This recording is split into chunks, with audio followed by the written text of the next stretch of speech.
আসসালামু আলাইকুম। আমাদের ছোট্টকালের কিছু কথা সন্ধে সন্ধে বলবো, মনোযোগ দিয়ে শুনুন, ইনশাল্লাহ ভালো লাগবে। শৈশব গেল খেলাধুলায়, কিশোর গেল পাঠে, স্বাদের সংসার বইতে বইতে যৌবন গেল কেটে, রোগের সাথে যুদ্ধ করে ভিদ্ধ জীবন যায়, এমন করেই জীবন তরি পৌঁছল কিনারায়।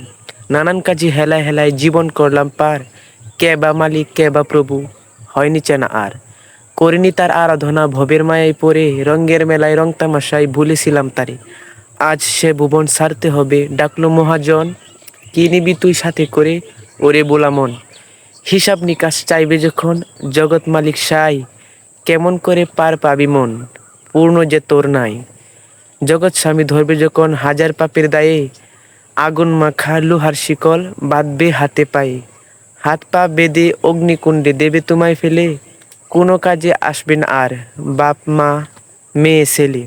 সেদিন তোরে রক্ষা করতে পারবে না আর কেউ, পারবে শুধু সেই দয়াময় জগৎ সৃজন যার। সময় থাকতে তার ভক্তি করো অবুঝমনা, নইলে হবে জীবনযাপন মিশে ষোলো আনা। ভিডিওটি শেষ পর্যন্ত দেখার জন্য অসংখ্য ধন্যবাদ।